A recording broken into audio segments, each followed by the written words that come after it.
Bab 499. Masuk kota. Dalam sekejap, warrior yang mengerti. Konspirasi, pembunuhan. Segala sesuatu di depannya hanyalah pembunuhan terhadapnya. Memikirkan hal ini, warrior yang menertawakan dirinya sendiri, kali ini dia benar-benar buta. Namun, dia harus mengakui bahwa penampilan beberapa orang di depannya sangat realistis, terutama ibu dan anak itu, sangat realistis sehingga dia bahkan tertipu. Sangat disayangkan bahwa kekuatan beberapa orang terlalu lemah. Belati wanita itu menembus tenggorokan warrior yang, belati gadis kecil itu menembus selangkangan warrior yang, dan pistol monyet tua itu menembus alis warrior yang. Tinju lelaki tua itu juga mengenai kepala warrior yang. Beberapa orang serentak menunjukkan senyum penuh arti, mereka sepertinya telah melihat batu energi 5000 tingkat terbaik, keterampilan hitam tingkat langit, dan senjata hitam tingkat langit. Segera, beberapa orang tercengang, dan senyum di wajah mereka membeku, digantikan oleh kejutan dan kengerian yang tak ada habisnya. Karena mereka merasa seperti telah mengenai besi yang sangat keras tingkat langit, tidak hanya mereka tidak menembus warrior yang benar-benar menjabat tangannya sendiri, terutama gadis kecil itu, belati itu memantul ke tanah. Warrior yang mengulurkan tangannya untuk memegang tombak di tengah alisnya, dan kemudian dengan keras, tombak itu melesat ke belakang, dan monyet tua itu ditusuk oleh tombaknya sebelum dia bisa bereaksi. Kemudian tangan kirinya menghantam tubuh dan lengannya menyapu kepala lelaki tua itu, dan yang terakhir terbang langsung.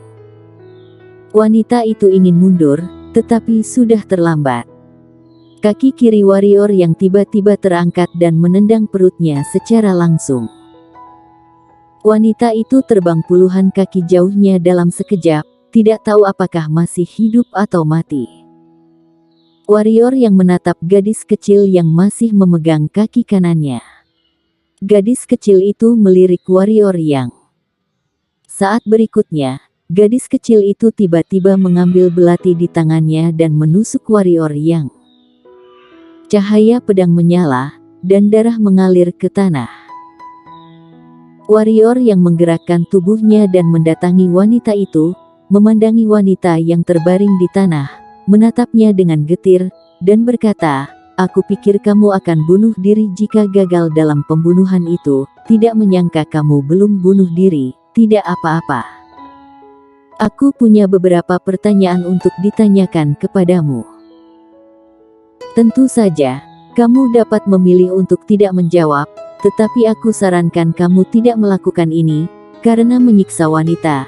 Aku benar-benar tidak menyukainya. Tetapi jika kamu tidak mau bekerja sama, jika kamu melakukannya, aku hanya bisa menyalahkan diriku untuk sementara. Jawab kamu, maukah kamu melepaskanku?" Kata wanita itu. Warrior yang menggelengkan kepalanya dan berkata, "Aku akan membuat kematianmu sedikit lebih nyaman. Tentu saja, jika kamu bunuh diri sekarang, anggap aku tidak mengatakan apa-apa sebelumnya, tapi kurasa tidak. Kamu tidak akan bunuh diri, kan?" Wanita itu tidak berbicara. Warrior yang berkata, "Hanya ada satu pertanyaan, apakah kamu membunuh atas inisiatif sendiri, atau dihasut oleh orang lain?" Wanita itu masih tidak berbicara. Cahaya dingin melintas. Wanita itu tiba-tiba berteriak karena otot tangannya patah. Warrior yang mengayunkan pedang di tangannya dan mengarahkannya ke hidung wanita itu, dan berkata, "Apakah kamu tidak menjawab pertanyaanku?" Wanita itu menatap warrior yang dengan getir, tetapi dia tidak berbicara. Seluruh wajah wanita itu terpelintir. Anggota tubuhnya terpelintir dengan panik di tanah karena hidungnya terpotong. Tetapi itu belum berakhir, warrior yang melambaikan tangannya lagi, dan otot tangannya yang lain juga patah. Kemudian, telinga dan paha belakangnya telah dipotong satu persatu. pedang warrior yang diletakkan di depan bola mata wanita itu, dan berkata, "Kesempatan terakhir, jika kamu tidak menjawab pertanyaanku, maka kamu tidak akan pernah menjawab. Pernahkah kamu mendengar tentang Ling Qi? Tidak masalah jika kamu menjawab belum pernah mendengarnya, karena jika kamu tidak memahami kesempatan terakhir ini, kamu akan dapat secara pribadi memahami apa itu, Ling Qi, aku tidak bercanda." Wanita itu menatap warrior yang dengan ngeri untuk waktu yang lama. Tepat ketika warrior yang menunjukkan ketidaksabaran di matanya, wanita itu tiba-tiba berkata dengan tergesa-gesa, penguasa kota menyewa kami untuk membunuh, biarkan aku mati dengan cepat, mati segera." Penguasa kota. Warrior yang memancarkan sinar cahaya dingin di matanya, menundukkan kepalanya dan melirik wanita yang menyakitkan itu, dan berkata, "Benar-benar murahan. Jika kamu cepat katakan, kamu tidak harus menderitakan. Berlagak kuat." Kata-kata itu jatuh, dan dengan lambaian tangan kanannya, wanita itu tiba-tiba berhenti bergerak. Wow! Tiba-tiba terdengar tangisan bayi dari samping. Warrior yang berbalik untuk melihat, dan melihat bahwa bayi yang dilemparkan wanita itu ke tanah menangis. Wow! Warrior yang berjalan mendekat, menatap bayi itu dengan mata bulat, dan berkata, "Jika kamu juga seorang pembunuh, maka aku, warrior yang akan mengambilnya." Setelah berbicara, dia mengambil bayi itu, dan kemudian berjalan menuju gerbang kota. Begitu warrior yang memasuki kota, gerbang kota di belakangnya ditutup. Kemudian, bayangan Tao yang tak terhitung jumlahnya melintas dari setiap sudut, dan dalam waktu singkat, hampir 1000 orang muncul di bawah gerbang kota. Pada saat yang sama, sekelompok tentara yang mengenakan baju besi dan memegang busur yang kuat muncul di tembok kota. Seorang pria paruh baya mengenakan jubah Cina muncul di depan warrior yang. Pria paruh baya memandang warrior yang dan berkata, "Yang mulia memang Kaisar Pedang. Bahkan pembunuh peringkat ke-7 dalam daftar pembunuh tidak bisa membunuhmu, sungguh menakjubkan." Omong-omong, penguasa kota, Norman Lu, sudah lama menunggu di sini. Warrior yang berkata, "Ada satu hal yang aku ingin tahu, mengapa kamu begitu yakin bahwa aku adalah warrior yang..." Norman Lu tersenyum sedikit dan berkata, "Karena perintah buronanmu sudah muncul di tangan semua penguasa kota di bawah yurisdiksi kerajaan Dinghan.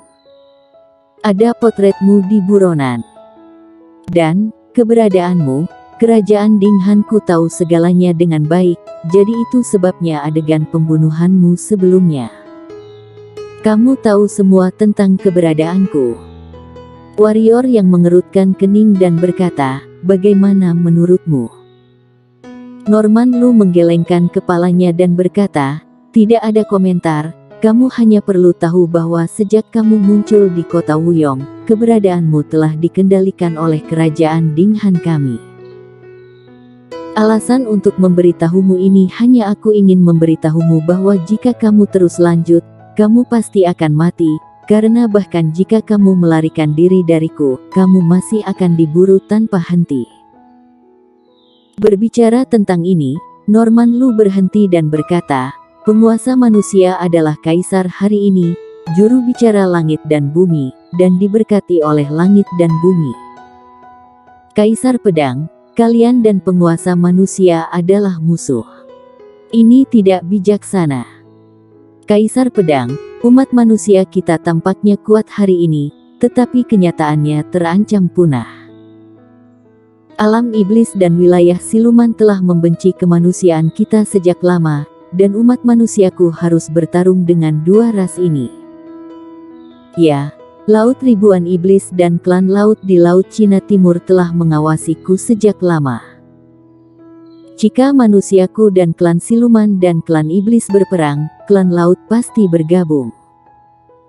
Umat manusiaku tamat Kaisar Pedang, kamu juga penguasa dunia. Jika kamu bergabung dengan penguasa manusia, kamu akan dapat menaklukkan dunia, mencapai prestasi abadi, dan meninggalkan namamu selamanya. Warrior yang terkejut sesaat, dan kemudian sedikit geli. Dirinya harus mengatakan bahwa pria parubaya di depannya jauh lebih fasih daripada penguasa kota-kota Wuyong. Berkata, sejujurnya, kefasihanmu benar-benar bagus. Aku punya perasaan ketika aku mengatakan bahwa jika aku tidak pergi ke Julian Luo, aku, warrior yang tampaknya adalah pendosa umat manusia. Hanya saja, aku pikir untuk mengatakan, karena aku datang ke wilayah tengah, tampaknya kerajaan Dinghanmu akan membunuhku, kan? Kamu berencana dalam pembunuhan sebelumnya. Tidak ada senyum di wajah Norman Lu, dan dia berkata, apakah Kaisar Pedang benar-benar tidak memikirkannya? Oh, ya, ini seseorang. Tolong bawakan teman Kaisar Pedang, dia mungkin bisa membuat Kaisar Pedang berubah pikiran. Seorang wanita didorong ke sisi Norman Lu. Wanita dengan rambut acak-acakan ditutupi dengan bekas berdarah. Wanita itu tidak lain adalah Rasia Lu dari kota Wuyong. Melihat Rasia Lu, wajah warrior yang tenggelam, dan tanda iblis darah muncul di tengah alisnya. Rasia Lu juga melihat warrior yang.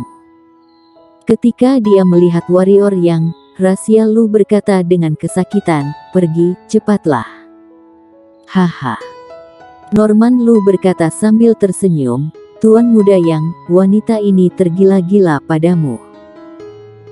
Awalnya aku mengatur agar dia membunuhmu, tapi dia lebih baik mati, tak berdaya, aku hanya bisa menggunakannya untuk menyadarkan Tuan muda yang.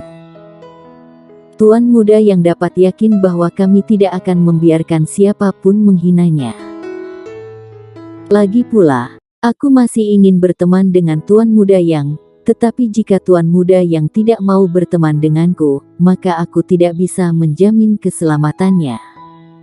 Alam apa kamu? Warrior yang memandang Lu Feng, tiba-tiba berkata. Norman Lu tercengang sejenak, dan kemudian berkata, aku tidak berbakat, sekarang hanya peringkat ke-9 alam spiritual. Tentu saja, aku bisa menjadi penguasa kota, bukan karena kekuatanku, tetapi karena. Tiba-tiba, suara Norman Lu berhenti tiba-tiba, karena warrior yang telah tiba di depannya, perutnya dilewati oleh sarung pedang kuno di tangan warrior yang. Warrior yang memandang Norman Lu dengan warna yang luar biasa di matanya dan berkata, kamu sangat pintar, tetapi kamu sedikit salah perhitungan, itu adalah kekuatanku. Setelah berbicara, warrior yang menggoyangkan tangan kanannya. Seluruh tubuh Feng meledak. Ci. Pada saat ini, orang-orang di sebelah mereka kembali tersadar. Tidak tahu siapa yang memberi perintah. Di udara, panah yang tak terhitung jumlahnya melesat ke arah warrior yang dan Rasia Lu. Warrior yang menggerakkan tubuhnya dan mengayunkan pedang panjangnya, meraih kepala dua penjaga Rasia Lu dan terbang di tempat. Setelah bayi dalam pelukannya diserahkan kepada Rasia Lu, warrior yang memeluk Rasia Lu dengan tangan kirinya dan melintas di langit. 4 lampu pedang menyala di kotak pedang di belakang mereka, dan keempatnya cahaya pedang warrior yang naik ke langit. Di bawah kendali pikiran, 4 cahaya pedang bergegas ke kerumunan pemanah, dan kemudian teriakan yang tak terhitung terdengar. Bunuh, bunuh, bunuh warrior yang. Hadiahkan batu energi 5000 tingkat terbaik, penghargaan keterampilan hitam tingkat langit, senjata hitam tingkat langit, bunuh. Di kerumunan, ada raungan, dan banyak orang bergegas menuju warrior yang dengan mata merah. Prajurit yang secara alami tidak menunjukkan belas kasihan, dia mengayunkan sarung pedang kuno di tangannya, dan pedang energi yang tak terhitung jumlahnya yang setipis rambut sapi, jatuh ke bawah, dan kelompok orang di depan menanggung beban, berbaring di tanah bahkan tanpa sempat menghindar. Tetapi ini tidak menghentikan orang-orang di belakang, sebaliknya, orang-orang di belakang bergegas maju dengan lebih putus asa. Setengah jam kemudian, di bawah gerbang kota, ada mayat, darah seperti sungai. Ketika warrior yang memeluk Rasia Lu dan mendarat di tanah, darah di tanah dan tumpukan mayat segera terlihat oleh warrior yang. Bau darah yang kuat membuat warrior yang hampir muntah, tapi dia tidak bisa menghentikannya, dia hanya bisa membiarkan manik-manik di tengah alisnya menyerap darah dan roh jahat itu dengan liar. Cek-cek, kamu pantas menjadi kaisar pedang. Membunuh tentara elit di kota Liehu ini seperti menyembelih anjing. Oh, lupa memperkenalkan diri. Di Briokin, murid sejati Sekte Awan, hari ini saudara junior datang ke sini dan ingin meminjam kepala kaisar pedang untuk digunakan. Kaisar pedang tidak keberatan. 10 murid sekte mengenakan jubah biru muncul di lapangan. Bersambung.